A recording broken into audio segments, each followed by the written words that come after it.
Okay, I want to start off by giving all praises to Yahweh, Ba'ashim, Yahweh Shai, Ba'ashim, Rakat, Kwadash.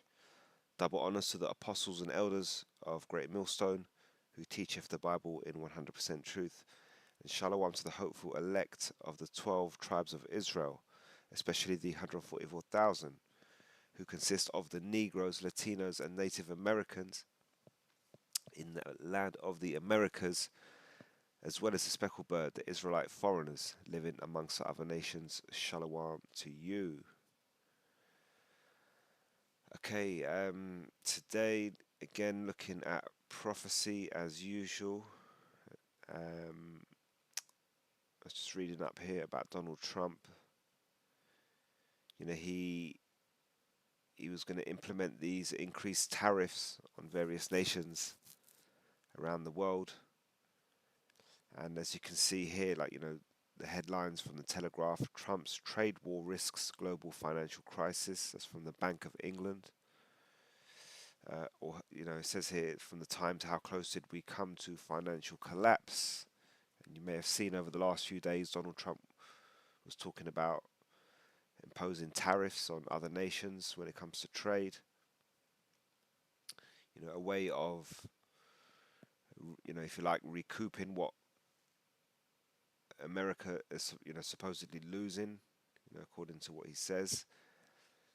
And it's all in aid of making America great again. But that obviously, increasing these tariffs, you had China responding by imposing their own tariffs.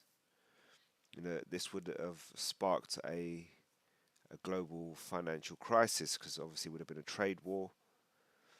And that's been averted because those tariffs that were due to come into place on the 9th, which was yesterday, the 9th of April, are now being postponed for 90 days. So 90 days takes you to, round about the beginning of July. We're in April now, so May, June, then July. So around about that time, we'll see if these tariffs, are spoken of again and brought back into play. But we've warned you that this judgment is coming. I myself have been saying that we're in that time now where the Most High begins to turn the world upside down. So he's using Donald Trump in particular to do that. He is the cruel Lord spoken of in the book of Isaiah. And ever since he's got into office for the second term, what we're talking end of January, so February, March, April, barely 3 months, and he's starting to have a huge impact, and we're starting to see it. The whole world is witnessing what's going on, and it's like a play. We see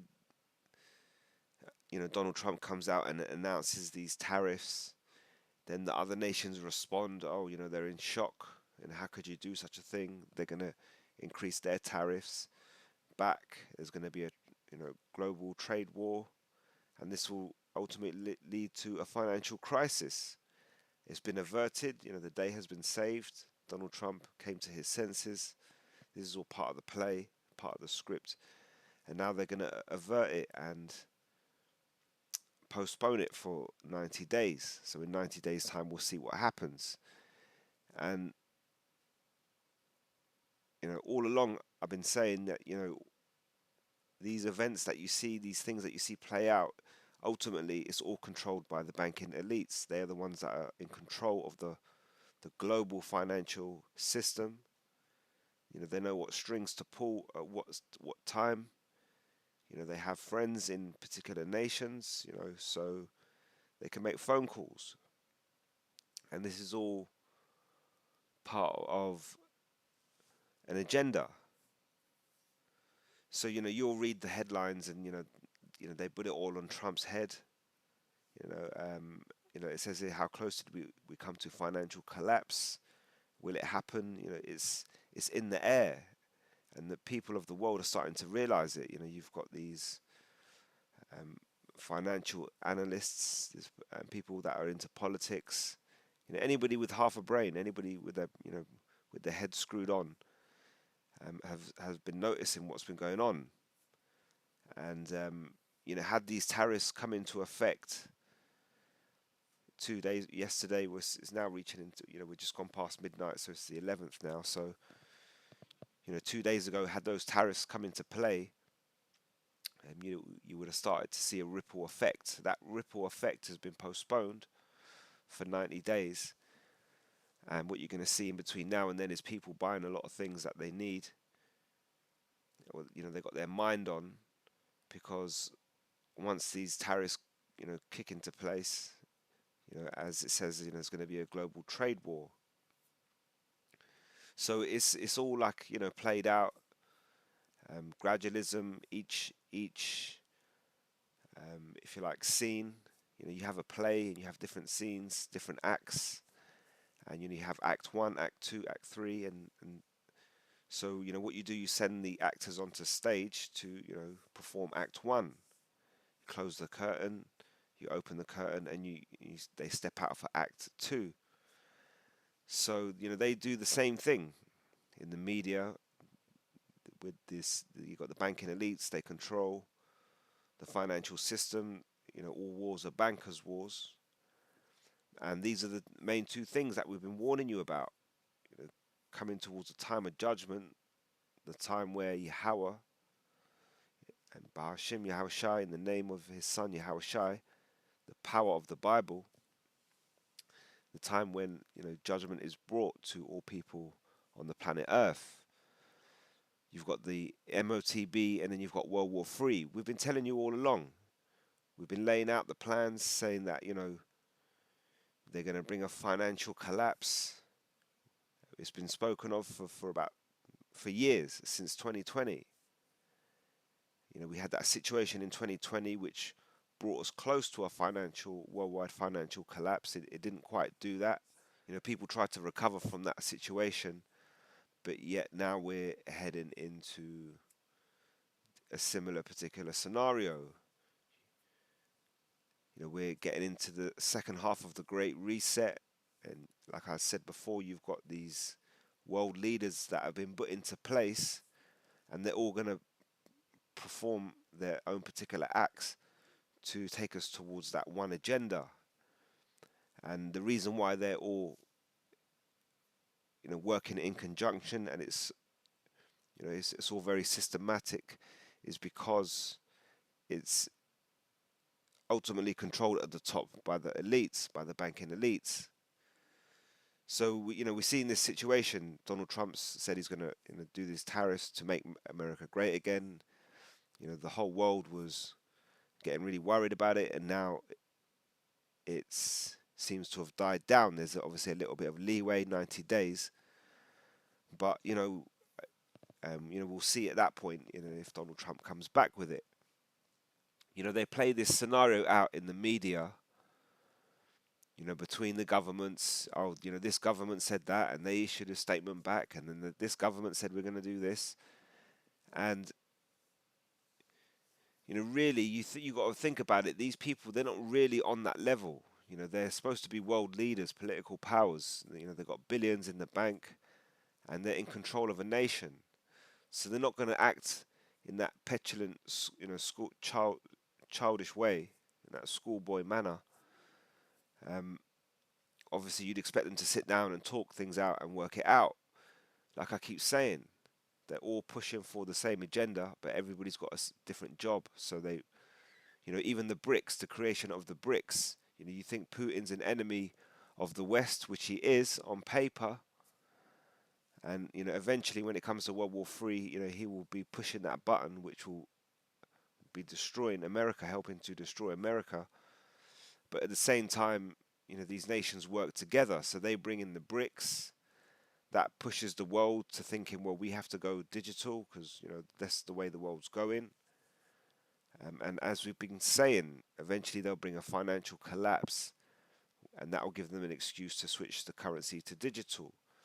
After that, they'll, switch it from it could start off something that you have to use on an app, via your smartphone, and eventually that will be a device that will be going under the skin. And all these things are going to happen very soon.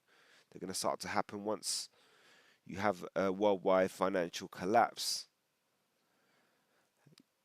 All the next pieces the next dominoes start to fall very quickly. So at the minute, it seems like a lot of waiting around, and you got to realize how close we were, with these particular tariffs. That could have been it. They could have been implemented. It could have had a massive effect, and then lo and behold, the dominoes start to fall, and we could head in that direction quite quickly. So there's been a pause for 90 days, and like I say, keep saying we'll come back to that point again in 90 days, and we'll see what Donald Trump does. But he's definitely, as I've been saying, he's definitely the last president of America. You've had the last, you've had the last vote. That vote, that was the you had the vote in 2016 for when Donald Trump came in the first time. That was the Make America Great Again vote. But it went pear-shaped. Somehow Donald Trump was ousted. Biden came in. He made everything worse. And this is order out of chaos. So Trump's back. And so that vote we just had at the back end of last year, 2024, it wasn't just the Make America Great Again vote. It was actually, no, but this time we really got to make it work, because this is our second time around. So Donald Trump will be the man that you know brings about introduces to you the digital system, and ultimately the MOTB, digital, a device under the skin, and that's the device you're going to need to access that worldwide financial digital system. So things are looking good. Um, World War III is hotting up in the Middle East. There's a lot of problems over there, but this thing with the financial collapse is because you can't have World War III full on until you have the introduction of the MOTB, and for that you need a catalogue of events. What starting off with a economic collapse. The economic collapse could come via a black swan event. Something to do with health, or something to do with the isms, the TERROR isms. Something could happen, and that could change the world, and it could affect the economy, and that could bring in an economic collapse. Or you could just have a situation like this where this madman Donald Trump just steps out and says, I'm going to do this X, Y, and Z.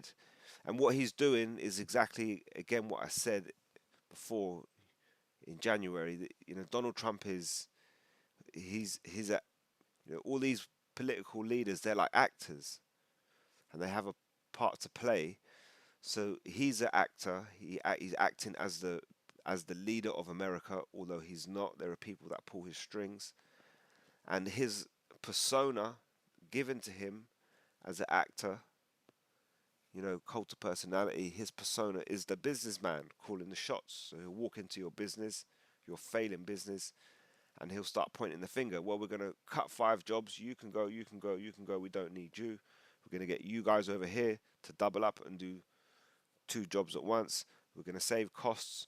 We're going to shut that over there, and we're going to open this, and we're going to rebrand that, and we're going to fix it. And everybody's going to do what I say, and it's the only way to fix it. He's kind of coming with that mindset. You could say mindset, that view to fixing it, but ultimately Donald Trump is nothing but an actor, and that's his persona, the businessman. He's pretty much a Del Boy. You look at there's a old school British comedy of old school British comedy called Only Fools and Horses, and this is David Jason, and he's known as Del Boy, who's a wheeler dealer character. And so you check Donald Trump. Donald Trump is a higher class um, Del Boy. So he's coming, he's calling the shots, and he's risking global financial crisis with this Trump's trade war. So we've been warning you all along, and obviously at some point, this warning, you think if this financial crisis came into play, if this thing had happened on April the 9th, 2 days ago, if this had come into play, things could have started moving very quickly. At the same time, we're expecting false flag events highlighting the Israelites. We know they're trying to link the Israelites with that that word again, terror ism, and they want to associate it with that so that they can clamp down on it. And ultimately they'll try to stop stop the word going out, and then you'll have a famine of hearing the word. So we came close to that, because if there was a financial crisis, things could go haywire. People would be out in the shops panicking, buying this, that, and the other. Um, and then they could, come out with a false flag event to then restrict the word. Then they could start bringing more false flag events to put pressure on the people to push them in the direction of the MOTB. Like I say, when one of these things happen, it's going to be a domino effect, and the dominoes after that are going to start to fall very quickly. But they hear us, and exactly how we've been saying it. We've been laying it out. I told you that Donald Trump's he's that president. He's going to turn the world upside down. We told you when he comes in at the beginning, right when he came in. This is Nero 2.0. This is what he's going to do. He's going to cause a madness, and he's been doing it for 3 months. And then we've told you all along. You've got the MOTB. They're going to bring in a financial crash, so on and so forth. And we're very close to it. You've seen a few little things happening here and there. There's talk of um, events coming in, maybe this year, maybe not. You've got the European Union. They want to install a digital currency by October this year. So things are happening, things are moving quite quickly. We've been explaining all these different things. The ways in which they're gonna, gradualism. They're gonna take you towards this particular thing of the MOTB, that particular prophecy. And so the financial crash is something that we've been saying all along. So you imagine if we had got to the point of financial crash, they understand what the prophets are doing. They're online laying out the plans of these banking elites. So when the banking elites start to fulfill this plan and really put it into action, they're going to want us to stop speaking. So they're going to have to make us stop speaking by restricting the word. Even my previous video, so I put up this video last week. They do it to obtain a corruptible crown, and they block the video. You can see this video contains copyrighted material. As a result, it has been blocked worldwide. So you see, I see some people, they'll play a little video clip, they'll use the sound and all sorts, but the video doesn't get flagged. I don't normally do all that because they always seem to punish me. And on the previous video, I played a video clip, 2 video clips. If you remember that the football action, there was no sound, and they've clocked it. You see, and this channel, you look at this channel, there's only like 103 subscribers. The views, it like says here 7, 3, and 4. It doesn't look like many views, but I do believe there's more views. I believe that they suppress the views, because sometimes I see them go up, and you look back the next day, and then they go back down again. So you don't really know what they're reaching, but in comparison, this is quite a small channel. Like I say, there's only 103 subscribers. It's quite a small channel, yet they're still on it. They've got that AI algorithm. And so what happens is when you speak about certain things, they categorize you. You know, it's not just the Hebrew Israelites; it's different people on YouTube. They talk about different things, and the AI system, it listens to your words, and then it categorizes your video, what it's about and what it's got to do with. That's how they can recommend other videos to you. You know, you watch a video how to fix your bicycle, and then you fix your bicycle, but for the rest of the day they keep showing you other videos on the YouTube homepage. You know how to fix your bicycle because they've worked it out. They saw, they know which video you watched. They know everything that was said in that video. And so, like I say, they categorize everybody. And if you speak certain things, you know, you're speaking in the name of the Most High, the true name Yahweh, Ba'ashim Yahweh Shai. You know, you've got, for example, IUIC. You know, they don't mention the true name of the Most High. You know, very rarely, once in a blue, not even once in a blue moon, once in two blue moons, they might mention the name of the Most High. So it's not really a word that's used. So the algorithm doesn't pick it up, and you know their videos show up. They're at the top of the list. You know, they probably took a bag because there's a lot of other things that they fail to teach. So the fact that they're failing to teach certain things and the information isn't watertight, you know, YouTube allows it to flourish. If you're speaking, you know, cold hard truth, in particular the true name of the Most High, Yahweh, Ba'ashim Yahweh Shai, then they're going to do everything they can to suppress your channel.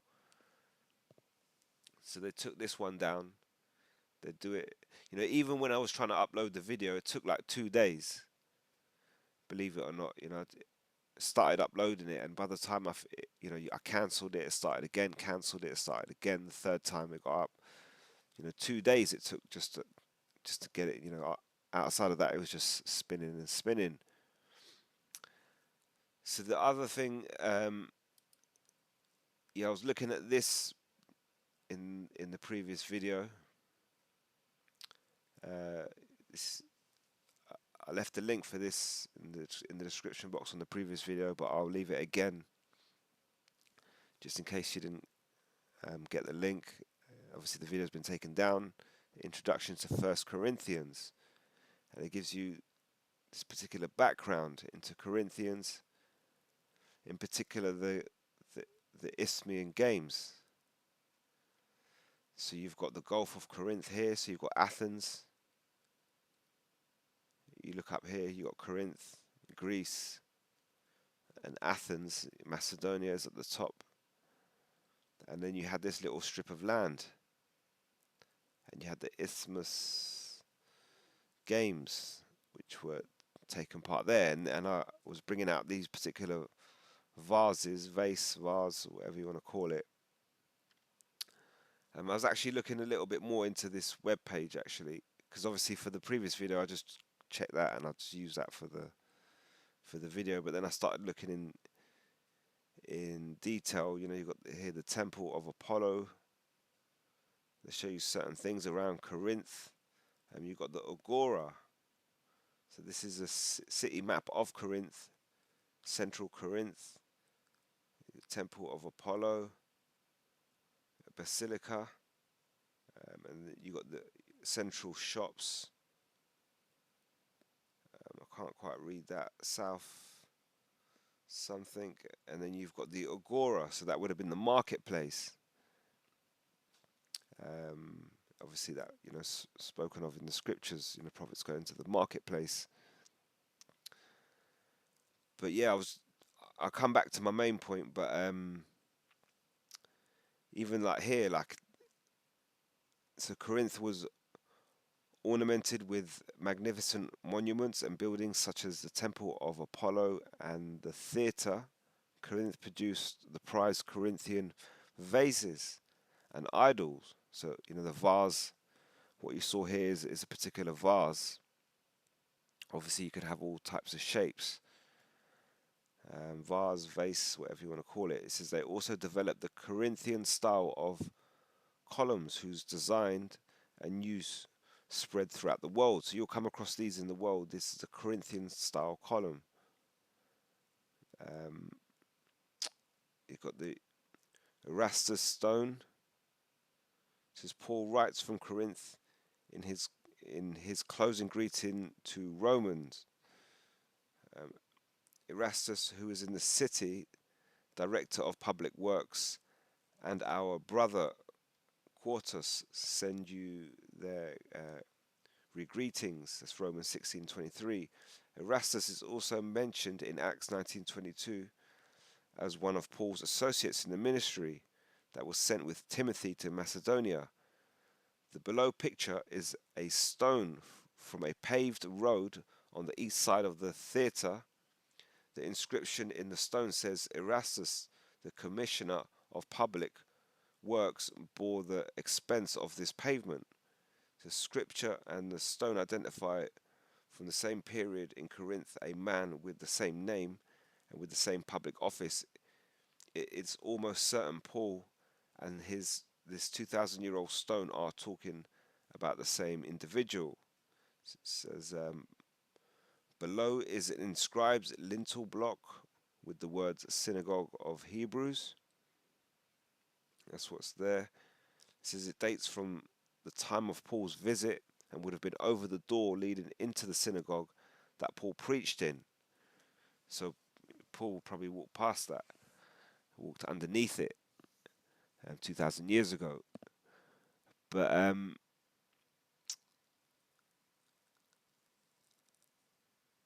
like I say, I'll leave the link for this in the description box because obviously the previous video got taken down. But yeah, going back to this particular vase, this vase here, you got these, like for example here, the images of the people look quite dark, and here they don't.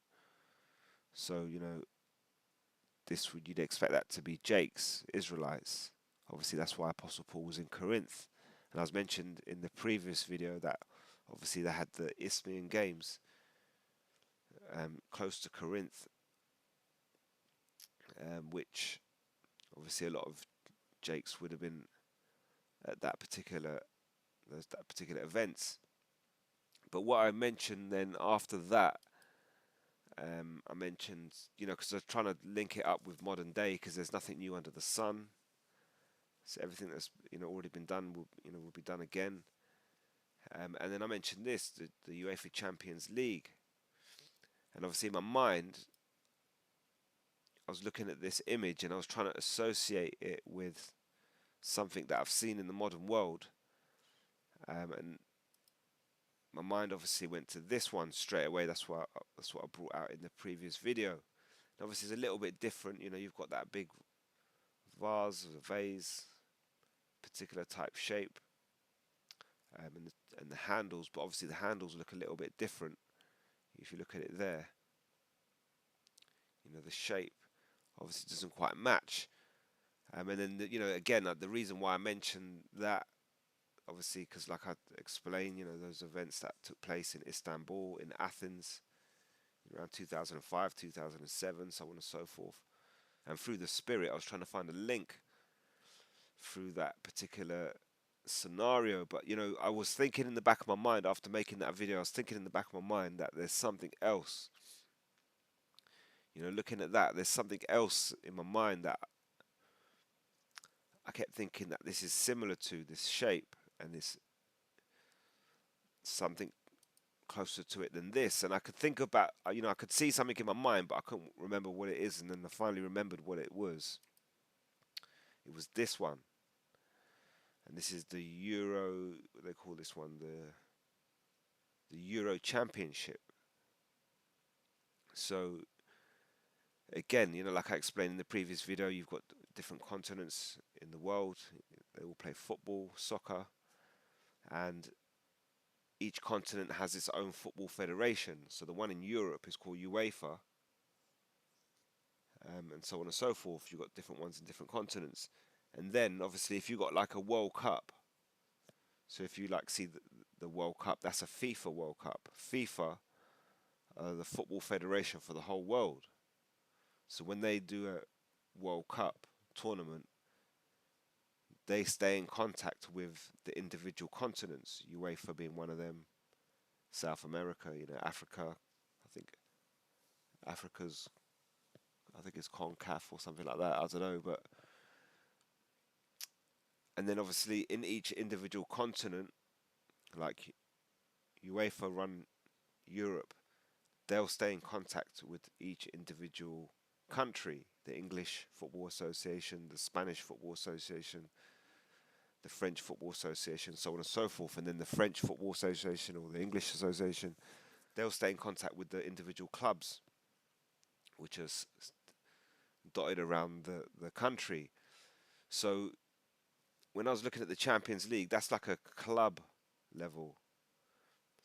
So the club level, different teams in different countries, when they get to, they qualify out of their country to go to a European tournament and play each other every year. And that's what this tournament is, but that's at a club level. This particular tournament is the same thing, but at international level. So you have the World Cup tournament that's held every 4 years. It's very prestigious. FIFA, they organize it. They contact all the continents around the world, the football organizations. But the football organization in Europe, UEFA, they'll have their own tournament, and that'll be every 4 years. 2 years, so you'll have the World Cup, and then after 2 years you have the Euros, and then after 2 years you have the World Cup, and it keeps repeating. And so that is to decide, the superior nation. They say, on one hand, they want to eradicate racism out of football. That's what they tell us. But on the other hand, they have a tournament to decide which nation is superior at football. So you work that one out. But anyway, that's what they do. So every 4 years you have the Euros tournament, and this is it. This is actually the trophy, because so you've got obviously the top bit at the bottom, the top. Sorry, this little lip at the top, and you've got one at the bottom here, which you've got slightly different shape. Obviously the lip at the bottom, but it still represents that. And then you've got this piece at the top, and then the handle is literally coming. It's a real short. I mean, some of these are replicas, so some of them don't quite look. That's probably the real thing there. So it's coming from the neck down into the shoulder of the vase, which is what this is doing. It's coming out of the neck. So this is it. It's actually that. You see, where there's a will, there's a way. And so I knew, obviously, I don't know why I knew, but obviously from seeing that first vase in Corinth, what they were giving out, that wasn't actually given to winners. It was only given to, it was a like an ornament piece. You could probably purchase. People were probably making them, but through the spirit, that particular item has ended up being this particular trophy, which is a European trophy to decide the superior nation of footballing genius every 4 years. So, the Most High, He kept it. He kept that. It's exactly that. Look, you can't tell me it's not. I can't really zoom in on this picture, but to get it closer, I could look up. No, I could. I'll research it later, but I mean, you can research it yourself. You can look it up. The Isthmian, Corinthian pottery, and Corinthian brass. It says mixture of gold, silver, copper. Were world famous. And this Euro thing is world famous. This Euro trophy, but obviously it's only European teams compete for it. So yeah, I just wanted to go into that. But obviously that's the spirit. You work your way. You realize something through the spirit. You say, well, for some particular reason, I know this could be a connection. So you look for the connection. You find something. You think that's the connection. It seems like it, but then if you keep searching, there's something else. But it led me on to the thoughts of the continents, because you've got Europe as a continent, and then you have Asia as a continent, but really that's just a creation of the Edomites. Um, so, for example, here, why is Europe considered a separate continent from Asia? So you'd look here, for example, this is where your continents are distinguished in these particular plates. So you've got the Eurasian plate, the African plate, Indo-Australian plate, your North American plate, and these signify the individual continents. You think after Pangaea, when the land was one in Pangaea, and the land moved, the islands moved, and then it formed a new map, which is something that's going to happen after the destruction in Babylon the Great, America, coming up very soon. But it would have moved. The lands would have moved around on these particular plates until they met up and connected together. So people try and look at the green and they go, oh yeah, you can see Africa, used to fit in here, yeah, yeah. But it's also about these plates. And obviously, once you have eruptions underground, you also have lava flowing out and so on and so forth. But this is the lines that are representing the plates. So you can quite clearly see that this is one particular continent. And you'll also notice that the continents are all separated by water.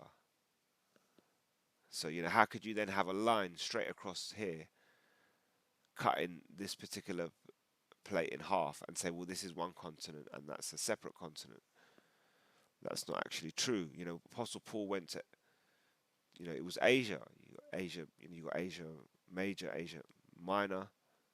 It's all considered Asia. But obviously,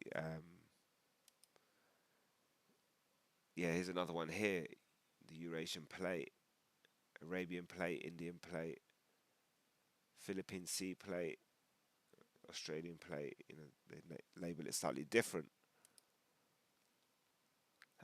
Eurasian steep, you can look that up. So this is this area known here. So you think, for example, Turkey. This is where Apostle Paul was from. Stretches into Hungary and Romania. See, today that will be considered Europe, but actually that's part of the Eurasian steep, which reaches right up to Moscow and right out to what they call the Far East. So you've got Mongolia, and down in the south you've got China. Um, it says, this is Micah chapter 2 and 1. It says, woe to them that devise iniquity and work evil upon their beds.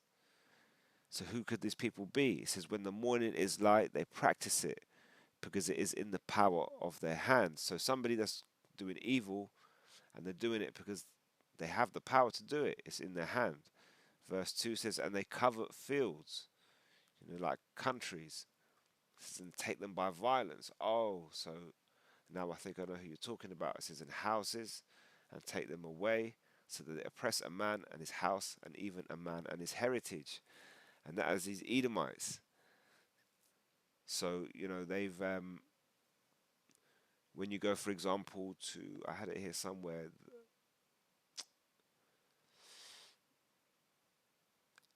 I don't know what I did with the page, but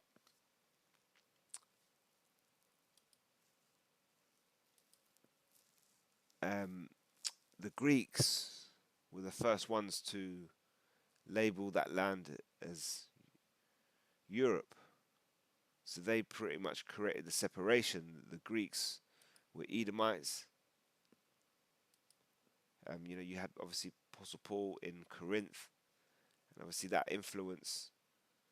Even though he was living in the time of the ancient Roman Empire, Rome Part One, obviously you still had the influence of the the Greek Empire. I did have it here, but I don't know what I've done with it. Hang on a sec. Yeah, so the Scythians. So this is what brings me on to the Scythians. So these Edomite, they covet fields, take them by violence.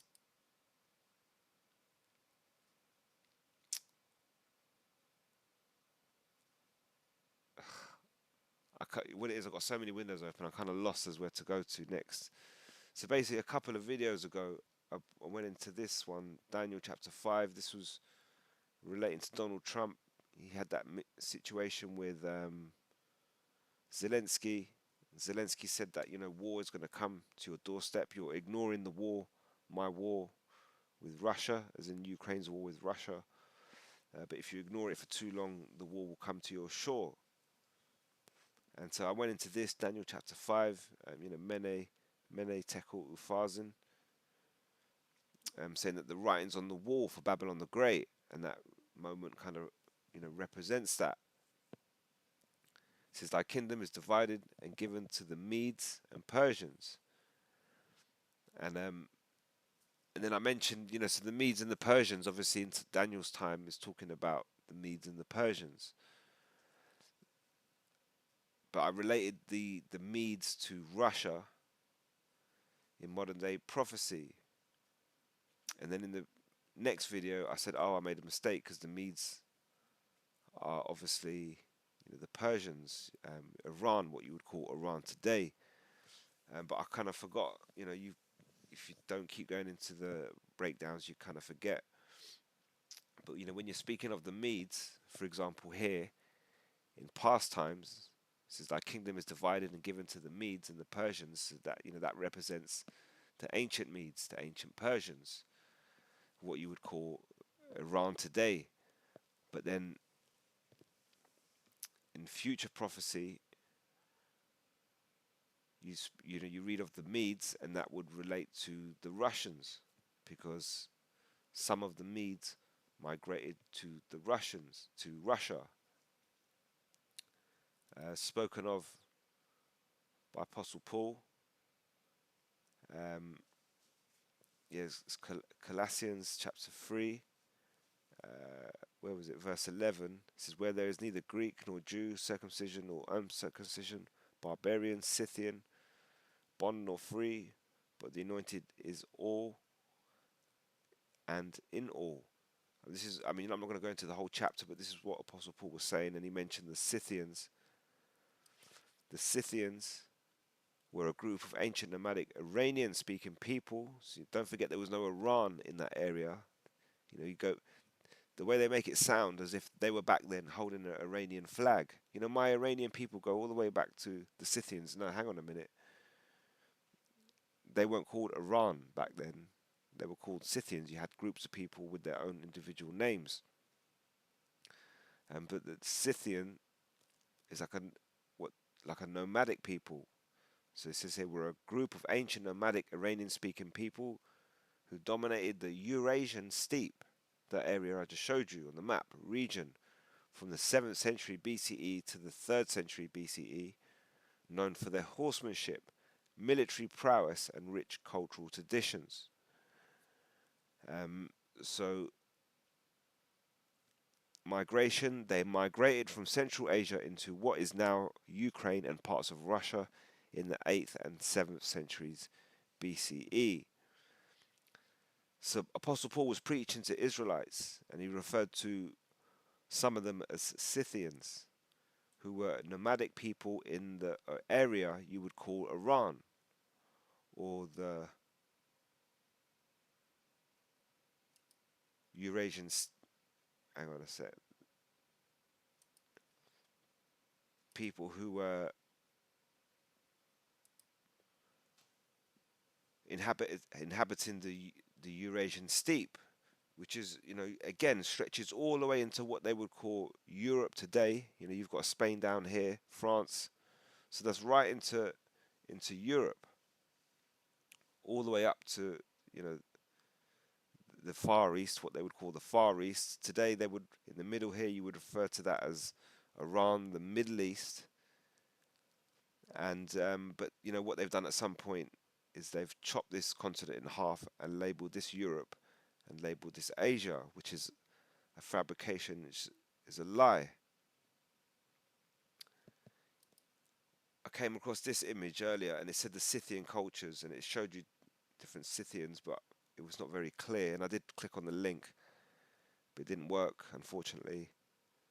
But again, this is like that Eurasian steppe, what they refer to it as. So, again, where the mouse is, you can see around here. This is roughly where Iran is, and then you've got Russia, southern Russia up here. This is all known as Scythian area. Okay, so having said that, I'm going to say this. This is another web page. This is philipharland.com. And it says here ethnic relations and migration in the ancient world. And it's speaking of the Scythians. It says Greek depictions of Scythian archers on Attic pottery, 6th century BCE. And so basically, they've got these, so, just like we're looking at the vases, the vases from the, depicting the Isthmian games. We had, people that look like jakes on those. And then we had the Euro Championship. Well, now, so this is more pottery from that same time, that same age. This time it's depicting Scythians. So these are actually Scythians themselves. This is Attic amphora jar fragment with black figures depicting an archer wearing a white Scythian cap, a short tunic, and shin armor while holding a large quiver with bow and arrow. 550 to 540 BCE, Metropolitan Museum of Art, blah blah blah. So you see, you'll even see these types of hats nowadays. You see the people wearing these types of hat. This is like a Scythian hat, and they said shin guards here, which is something again you wear in you play soccer, play football. You see them, they wear the long socks and they wear the shorts, and underneath the socks are shin pads. Some people, when I was young, people used to wear really long shin pads all the way up, but now they seem to be wearing really short ones. I don't know. It's maybe to allow them to move more easily, but you take a whack on the shin, you're going to really want one. You're going to need one there. So this next one here, it says Attic drinking bowl with black figures depicting a Scythian archer with a separate close-up of the unrestored main figure. And that's now in the Louvre in France. It's 530 to 520 BCE.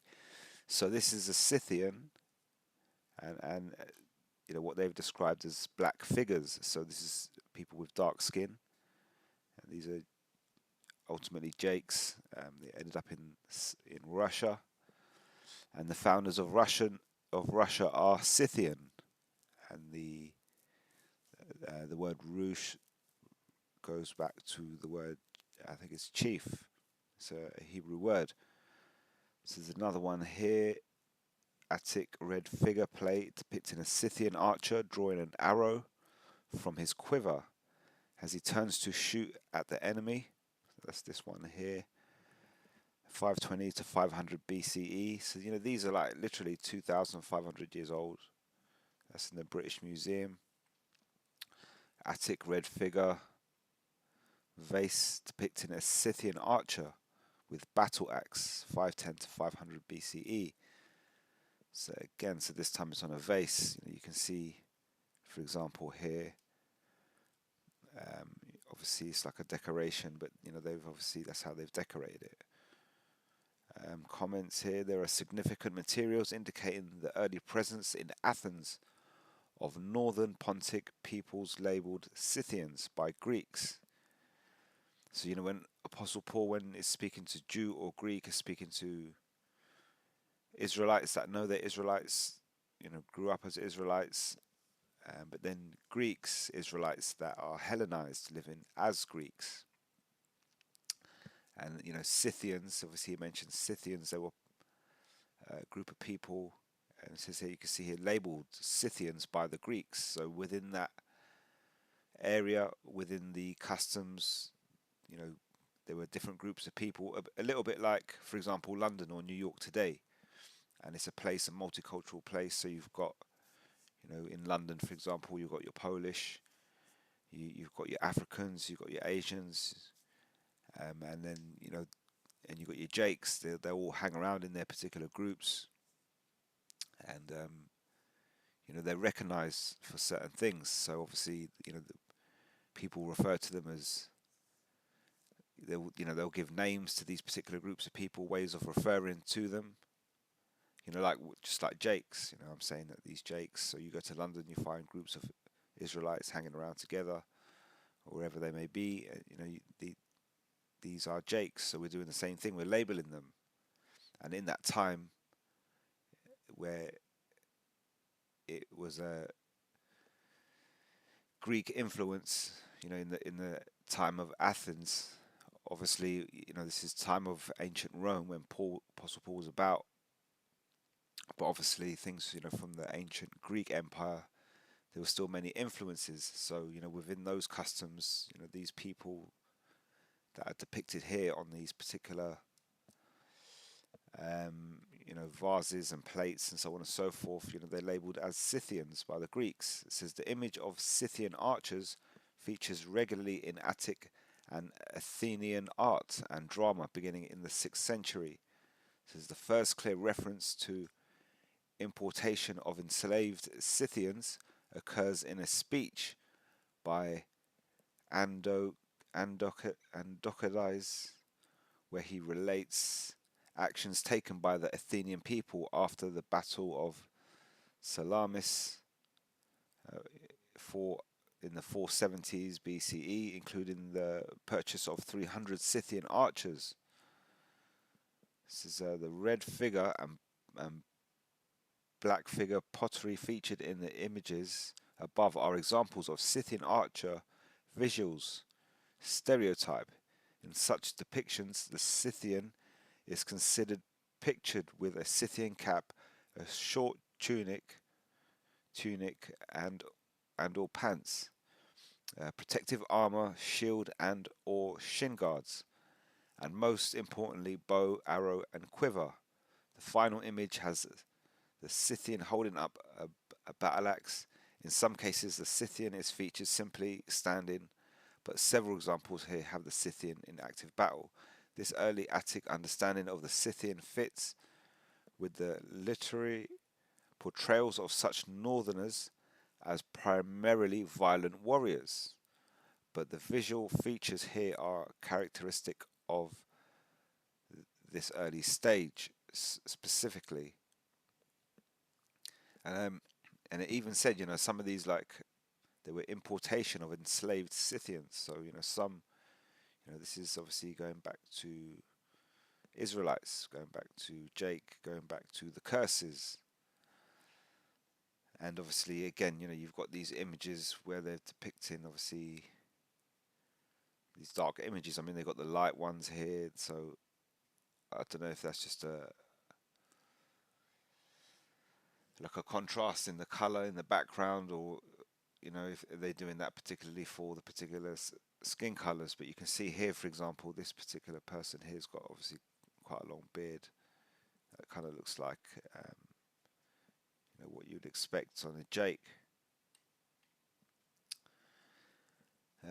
Characters in Attic plays of the 5th century clarify that by that time some Scythians were slaves, Arthur goes on to say, possessed by the people, and that some served as a sort of police force under the direction of the civic presidents, the Prytanes, at least until 390 BCE. In Aristophanes, for instance, such first-generation enslaved Scythians are the brunt of negative jokes, where they are pictured speaking with strong or unintelligible accents, lusting after real or apparent girls or women, or defecating themselves in cowardly fashion. Aristophanes, that's from a book. This is here. So the Scythian could be the brunt of cruel jokes and negative stereotypes quite early on, and this would have implications for the negative experiences of such forced migrants.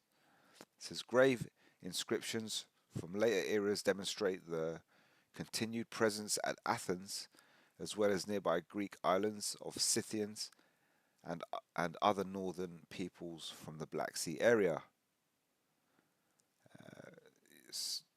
yeah, so it just goes on to to read more of the Scythian diaspora, and inscriptions go to it says it goes to the post at this link, and also see Harlan's article Pontic diasporas in the classical and Hellenistic eras.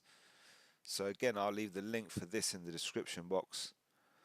But just like the pottery we've seen with the Isthmian Games, obviously now you're seeing the same thing with the Scythians on various pieces of pottery, from around that area. So it's quite obvious that this is a thing. This is, if you was in those times, you live in 2,000 years ago, then you would have obviously witnessed many types of pottery, and you've seen the types of colors and the way they put the images on them. This is obviously a common thing, so it'd be something you'd see quite a lot probably in that particular part of the world.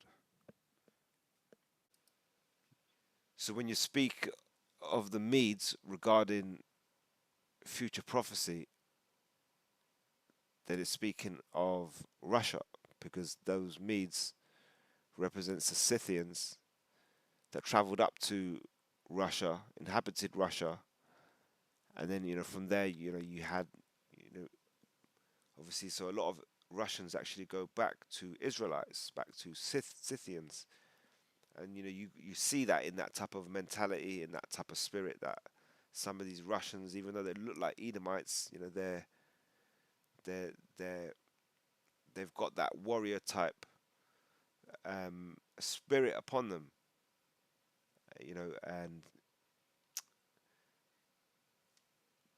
it's hard to describe, but you could sort of when you look at a certain group of people, you can tell they're a certain way. They don't, you can't really mess with them, so on and so forth. Going back here, the Fertile Crescent, I came across this one, European or Asian, the origins of the Armenians. Again, in that time where they would have called this Eurasian steppe, you have got, Iranian Plateau, Fertile Crescent, which is where World War III, Armageddon, should I say, the Battle of Armageddon is going to take place. And you've got the Caucasus up here. Now we know the Edomites are initially from Edom, Mount Seir, but they went on to develop the ancient Greek Empire, and then they took over the ancient Roman Empire, and then now they're back today, the last 500 years or so, resurrecting Rome. This is Rome Part 2. The final heathen rule, the final heathen nation to rule before the kingdom of heaven. And so in that time in between the ancient Roman Empire and the modern day Roman Empire, a time called the Dark Ages, is a time when Israelites, or so-called black people, ruled Europe, and then the Edomites ended up here in the Caucasus, in southern Russia, and so then 1,000 years went by, and then we had the last 500 years where these Caucasians, if you like, have come out and have taken over the world by rape, rob, and violence. And so the reason why I'm mentioning it is because a lot lately I've been on these comment boards on YouTube, because you come across a video of an Israelite committing a crime or doing something stupid. You shake your head, you think, yeah, this is our people. They need to be judged. But then you realize that there's people on the comment boards, and you know what these Edomites do? They'll come on the comment boards. Oh, we've got to deport these people. Look what they're doing. And they are. Jakes. They know how to spoil an area. You move Jakes into an area, in a high class area, they'll wreck it within a week. Bring down the property value. But then you get these Edomites. They go on these comment boards, these videos where Jake's committing crime or doing this stupid stuff. They leave all these things, send them back home, this, that, and the other. I've been hearing it my whole life in the UK. You don't hear it so much now, face to face, because you have political correctness. In the 80s, you used to hear it all the time, early 90s. Now you don't hear it, you read it on the comment boards. So I started doing my own one. I started going on to other. So you come across a video with an Edomite doing some crazy stuff. You know, you get a Karen shouting and screaming at somebody. You got another Edomite robbing something, or another Edomite doing a donut in his car, and then he smashes into somebody's house. And that's where I've been coming in. And I go on there and I do the same that they do. I say, well, why don't we, to fix this problem, why don't we deport these people back to the Caucasus? You see, you live in a world where they came out of southern Russia, took over the world by violence, you know, robbing everything, so on and so forth. And now they inhabit these lands. Obviously, that was the Most High's prophecy. It had to come to pass. But now the Most High is turning it back on them. You know, He's revealing, you know, who they are to the prophets, and the prophets, you know, reveal that information to the elect, and it's all the information is coming out. At the same time as that, you have many people in the world who aren't in the truth 100%, who aren't part of the elect, but they're catching wind of this, a lot of this information. And so when you start saying to people, you see, this is where the tables are turning. These people have been telling us for a long time to, why are you in our country? If you don't like it, go home. Well, hang on a minute. These people are actually Edomites. Now we have discovered that, but they label themselves Caucasian. Well, we have the Holy Spirit. You know, who can gainsay, you know, what we've got to say? So we'll find a way around what you've got to say. And so when you call yourself Caucasian, my next question to you is, if you're so unhappy, you know, you go to America today, they're on the brink of civil war. There's a lot of Edomites that are unhappy, a lot of Caucasians that are unhappy. So instead of you now as a Caucasian telling everybody, you know, why don't you go home? You know, shouldn't we ask the Caucasian, well, is it not time for you to go home? If you call yourself Caucasian, are you not from the Caucasus? And you know what it is, when you go on the comment board and you leave these comments, nobody says nothing. And you see them having their debate, their little back and forth about colour and this, that, and whatever, and so on and so forth. And you come in with a comment like that, and nobody wants to address it because the it scares the life out of an Edomite, because nobody really realizes it, but it's right in your face. You're Caucasian, but here you are telling other people to go home. Do you know where the Caucasus are? So do you know how to make it home? Now we know, you know, really their home is not there. You know, they came from Edom, from Bosra, so on and so forth. But you know, we're in that time. The Most High is revealing information. He's got these Edomites under pressure. They can see their, you know, the average Edomite. They're seeing all these problems, this financial crisis on the way, and World War III, and you know, they wonder what the future holds.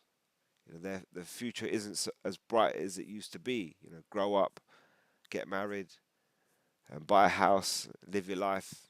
But look at all the problems. Even this next generation that are living now, they they because the resources have been sucked up by the people who were young in the 60s and the 70s and the 80s. You know, all these resources are gone. Inflation's at a, you know, the cost of it, of goods, are basically or the value of money is so low as it would be, that you know, people, they can't even buy properties anymore. And that's what we see at the end of every empire.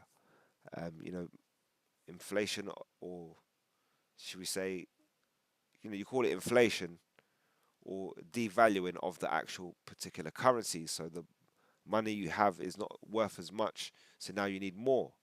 And eventually you're going to see hyperinflation. You know, when Donald Trump finally introduces this financial collapse, you know, if it's possible, if that's the plan, if that's part of the act, if that's part of the play that the banking elites have got to set out for us, if he eventually sets that out, you know, then you'll see that. You'll start to see hyperinflation. You'll see people running around with wheelbarrows of money to buy a packet of polos, you know, wheelbarrow of cash to buy a lollipop. So, and at that time, when it's civil war, if you've got these Edomites, you know, saying, why can't all these immigrants go home? We'll remind them that the Caucasus are in Russia. Nobody responds to these comments when I leave them on the YouTube, but I did laugh the other day because one guy came back and responded to me. There was this comment board and a lot of Edomites complaining about this and the state of this and the state of that. About 10 comments. I read them all. And I thought, you know what, I'm going to drop the bomb. So I left a comment. I said, listen, if you're all unhappy, you know where the Caucasus are. You know, I'm sure if you went home, they will welcome you with open arms. They will provide everything for you. And that's my cheeky little comment. And then this guy comes in and responds to me. I can see that it's written in Russian or whatever. So I hit translate. And the guy's but LOL. He goes, yes, we are here. We will welcome you with open arms. So these Russians know, especially the ones living in Caucasus. They're up on the YouTube and they know about it. They're saying, oh yeah, yeah, this is where you lot came from. They didn't really come from there, but that was their home 500 years ago. So yeah, the Scythians. When you read about the Medes in future prophecy, it relates to the Russians, and that's through the Medes, the Scythians that actually traveled up. They're actually Israelites that traveled up into Russia, southern Russia, eventually inhabited inhabited that area. And so, like I say, a lot of Russians go back to Israelites today. When you go to, for example, Second Ezra chapter 15, you got the Carmanians. Also, the Carmanians raging in wrath shall go forth as wild boars of the wood, as with great power shall they come and join battle with them, and shall waste a portion of the land of the Assyrians. So the Carmanians represents the modern day Iranians, who are Persians, who actually go back to the biblical nation of Elam, which is the same as what we would call East India, Afghanistan. Oh, yeah, this is the one I was trying to show you earlier. So the creation, Europe's formation as a continent is a geological process that began after the breakup of Pangaea. They're taking it a little, gone a little bit back to the basics, but a little bit too much.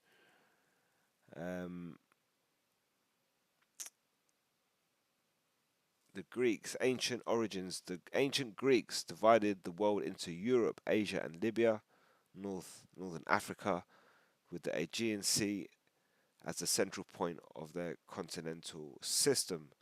So it was the Greeks that came up with this Asia, Europe, and Asia idea, and that's the Edomite. You go back to obviously Micah, Micah chapter 2 talks about them coveting fields, take them by violence. They and they name the lands by their own names. One of them being America, so on and so forth. They gave the name, Europe. I believe it goes back to ancient idol, Europa. I'll have to look into that further. I've come across that before, but yeah. Then I was looking at that particular trophy, and I'm bouncing around a little bit, different subjects, but it's all sort of connected. But yeah, I was looking at this particular trophy, looking at the origins, but I couldn't really find anything. I mean, it's clearly a replica. What it is. What I did thinking about it. Obviously, you had the Corinthian vase or vase. This is like a vase or a vase, and when you actually look at them on a whole, um, this is all for Europe, UEFA trophy collection. So this is all to do with football. They're actually all vases or vases. UEFA. So you got the Champions League. That's the main one. The second one down is the what they call that, the Europa League, and then you got the Europa Conference League. So that's like levels. That's third, second, first tier European competition for teams from different European countries to join in. That's at club level. But then you have international. International. So for Europe at international level, where do you have? You've only got two really. So you've got this UEFA. This is a new one that they've thrown in the mix. I mean, really, this is the prestigious one, European Championship. And yeah, it was this guy Henry Delaney Cup. I mean, I was looking him up. This Henry Delaney. There's nothing much going on about him. Uh, but he was just like the first president involved. So his son designed it, and then named it after him. Basically, I thought there might have been something deep into it. So okay, so before I go, I'm going to go into Ephesians chapter 4, unity of the Spirit. It says, I therefore, the prisoner of the Lord, so it's Apostle Paul speaking, referring to himself as the prisoner of the Lord. It says, beseech you that you walk worthy of the vocation wherewith you are called. It says, with all lowliness and meekness, with long suffering, forbearing one another in love, endeavouring to keep the unity of the Spirit in the bond of peace. It says, there is one body and one Spirit, even as ye are called in one hope of your calling. So he's pretty much speaking of, the Spirit, the Holy Spirit, and the fact that there is only one particular Holy Spirit, but that same one Holy Spirit works on many individuals, and those individuals who ultimately will be referred to as the elect, these many individuals come together to make up this one particular body. It says there is one body and one Spirit. It says even as ye are called in hope of your calling, one Lord, one faith, and one baptism. It says one most high and Father of all, who is above all and through all and in all you. And so that's key. There's one most high and Father of all, so that's quite easy to understand that there is a most high. His name is Yahweh, power of the Bible. It says here, who is above all and through all and in you all. And Apostle Paul speaking to the elect, saying in you all, that doesn't refer to a bunch of people who read this book and don't understand it, because if they don't understand it, how can they understand that it's speaking to them? So he's speaking to the elect. And in this time now, you have to understand that the Holy Spirit is working upon us.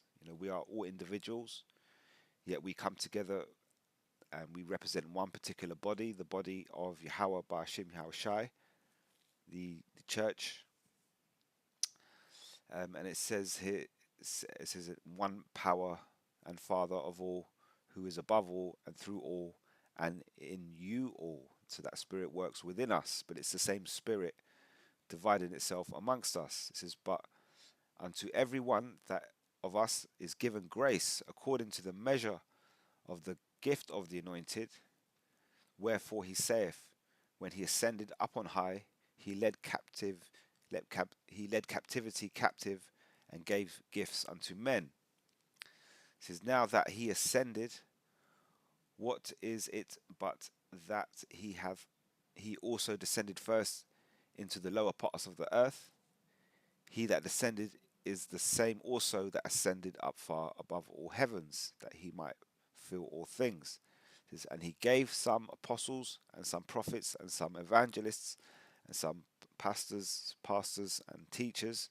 It says, for the perfecting of the saints, the work of the ministry, for the edifying of the body of the anointed. So you have the believers in the Most High, those that call on the true name Yahweh, Ba'ashim Yahushai. They represent the body, and then it's as it says here, Yahushai is given this Spirit to.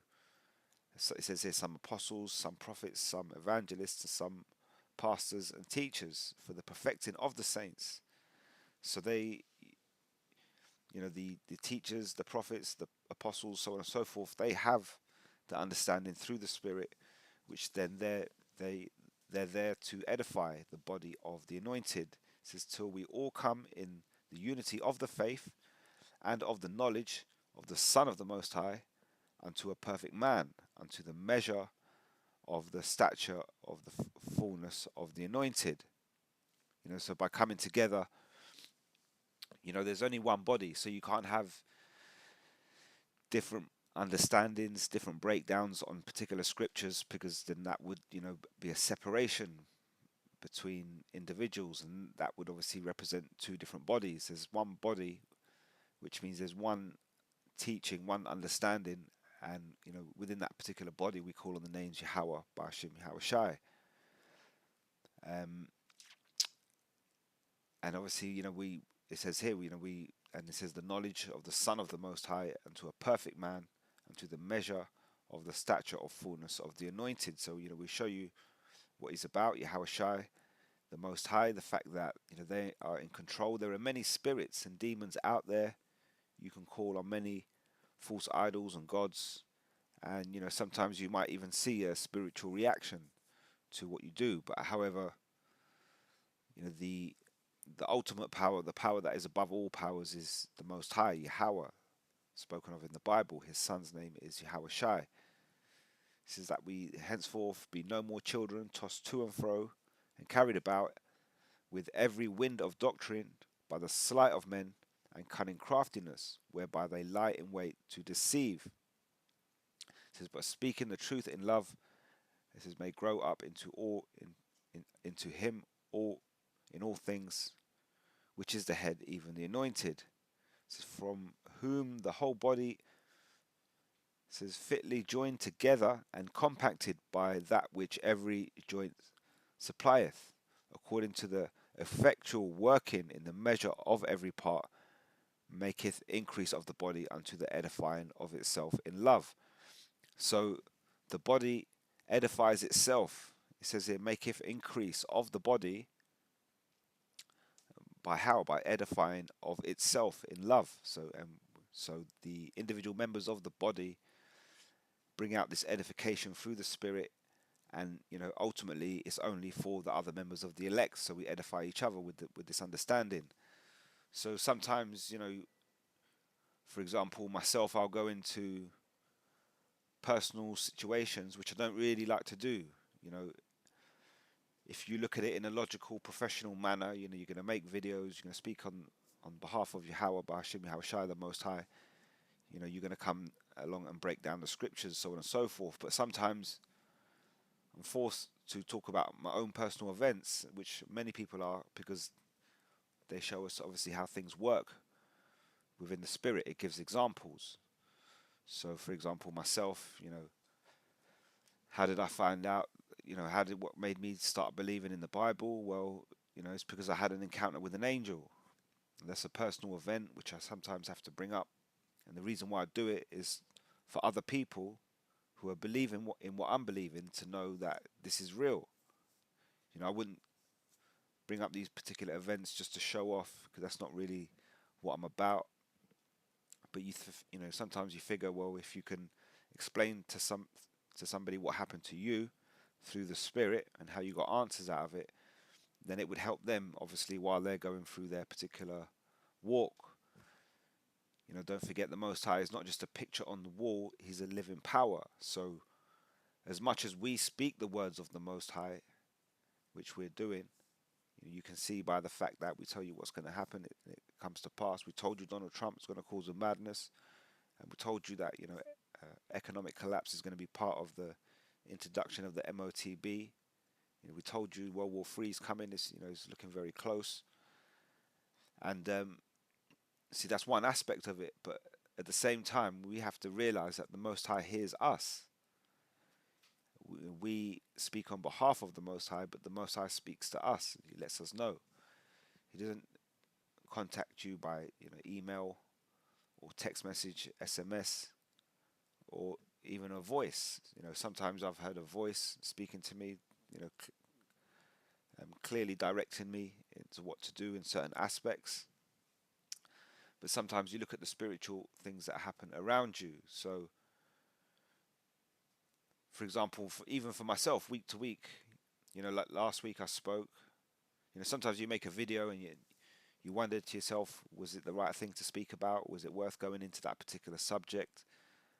Is it, in the previous video I spoke about Apostle Paul and the sporting aspect of enduring through this particular race to the end, hoping to reach salvation the day of the Lord. So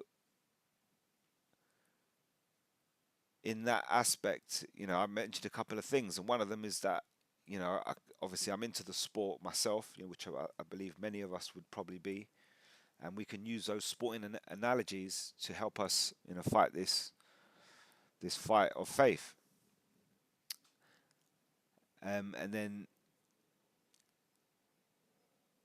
I think, oh yeah, I also said in that particular video, in the last video which they took down, I said that,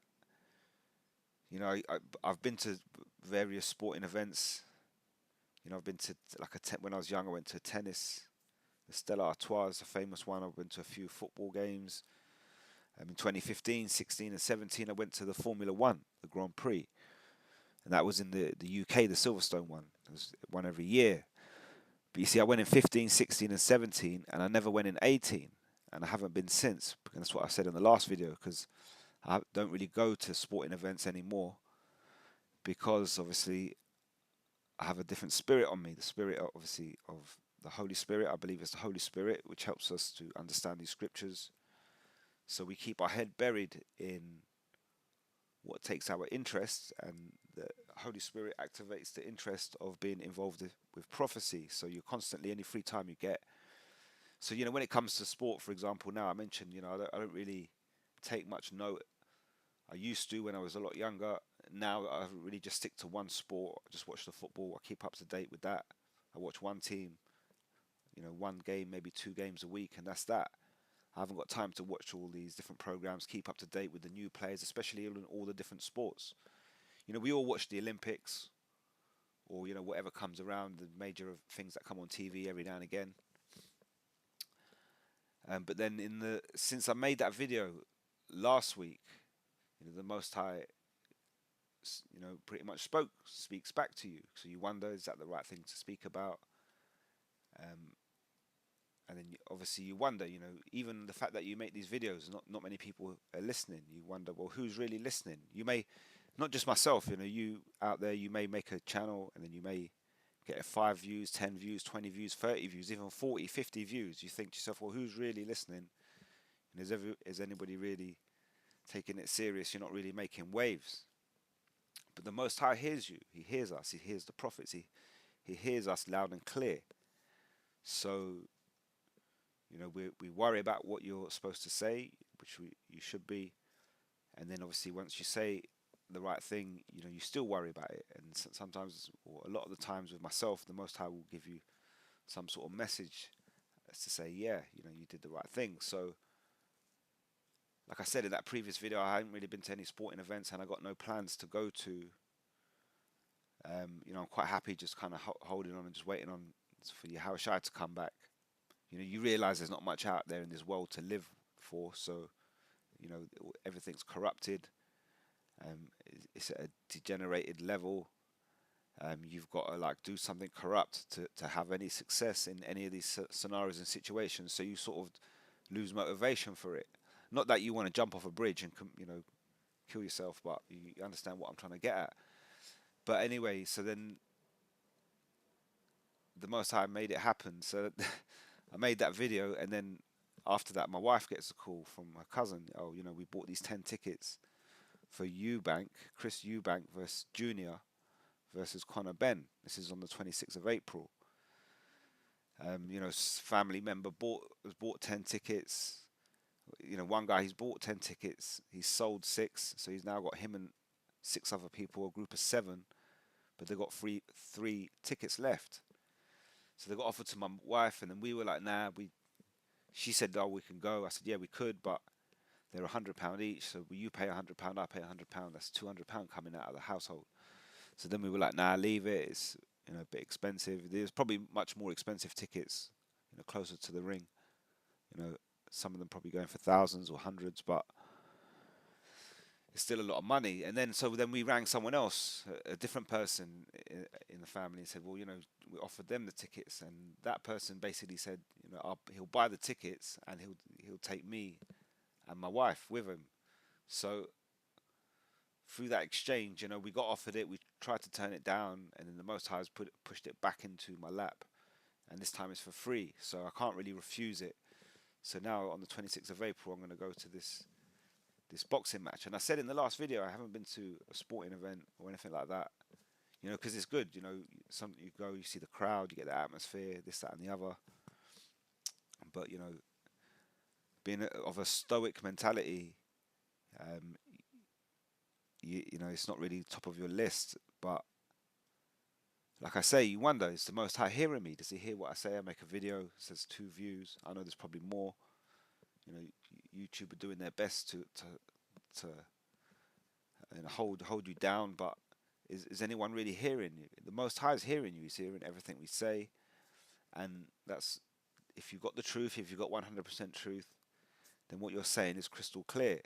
The Most High sees it. He agrees with it, because if he doesn't agree with it, he'll put you through these scenarios. You see Bishop Nate, going out to Nairobi. I mean, it's quite funny because I see a lot of Nairobi flights coming to my terminal.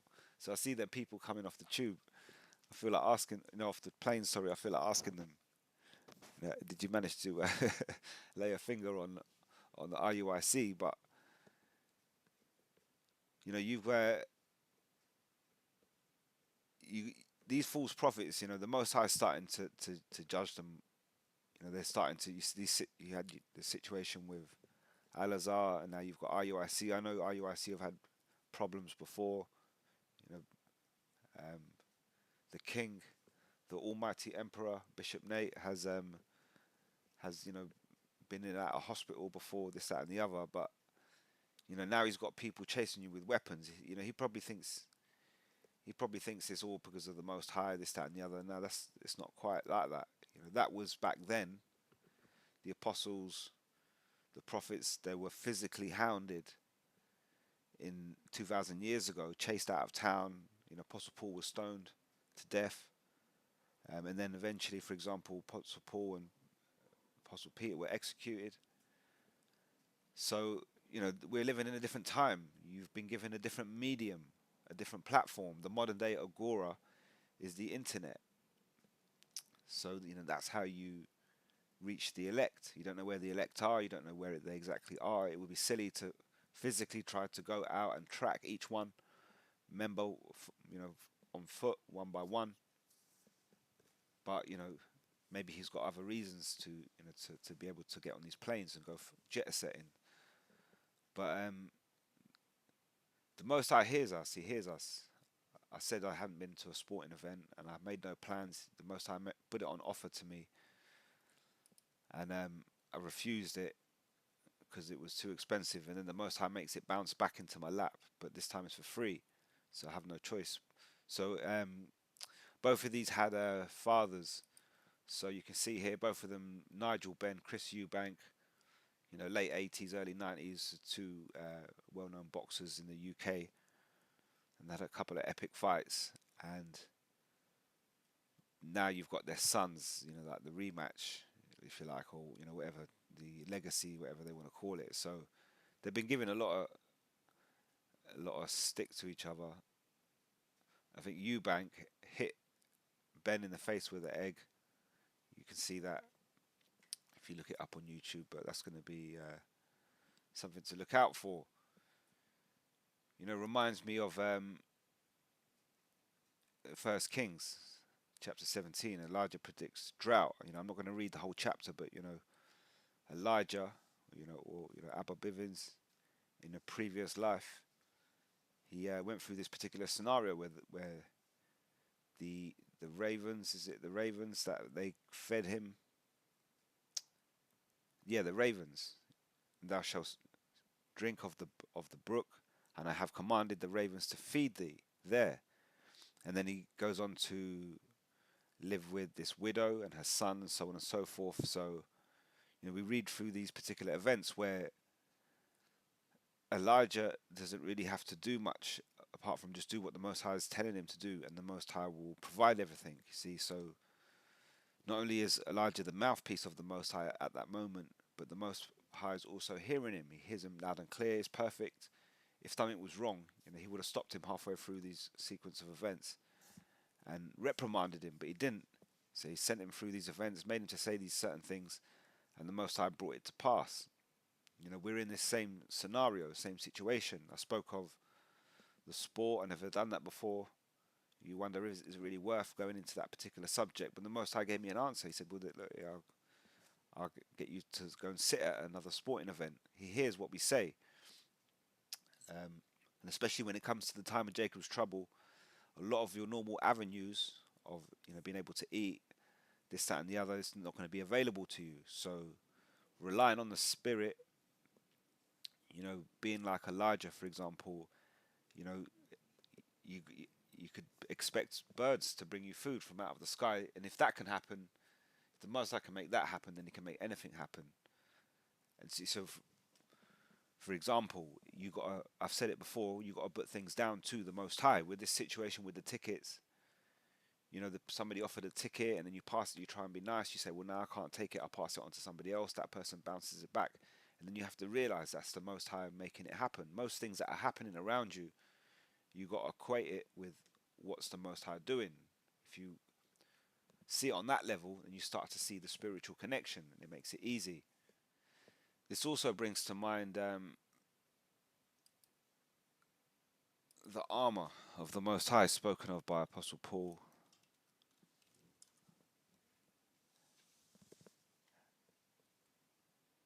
If you go to Ephesians chapter 6, chapter 6, the armor of the Most High. Apostle Paul speaks about the armor, wearing the armor of the Most High. He says, for we wrestle not against flesh and blood, but against principalities, against powers, against the rulers of darkness of this world, against spiritual wickedness in high place. But we also have the Holy Spirit that works with us, with the hopeful elect. So,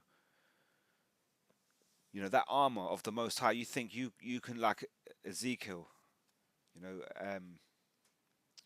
all you've got to do is go out into the day. You think about it, we go out of the house, we take our keys, we take our phones, we take our wallet, so we've got a bit of money. So you're arming yourself for readiness of the day. Now, yeah, maybe you go through the day and nobody's really trying to put you to death. But when you go out the house, you arm yourself. When you go to work, you take your lunch, this, that, and the other. You're arming yourself for work to be able to last that long, so on and so forth. So spiritually, for the problems that are going to come, upon this world, you've heard of the movie Big Trouble in Little China. Was going to be big trouble on Little Earth. This is the day of judgment. So leading up to that, you can have many troubles. And in that time, that's what you're going to need. You're going to need the armor. So when you go into situations, you're not going to be able to prepare yourself with cash, or prepare yourself by having access to a vehicle, or prepare yourself by having numbers of people. The Most High will break all that. So really, you need to.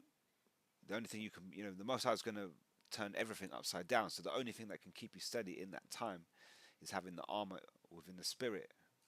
Like I say, sometimes I feel like all I've got to do is arrive and just be there, be dressed with my hands in my pocket, and as long as I'm believing in Yahweh Bashim, Yahweh Shai, as long as I equate all these situations down to Him, as long as I ask Him to get me through the situations with whatever I need or whatever I don't need, you'll be able to do it. And that's remembering that it's a living power. These people that follow these false religions, they go and pray on a Sunday to a picture, and they run around for the rest of the week and they forget that they believe in a God.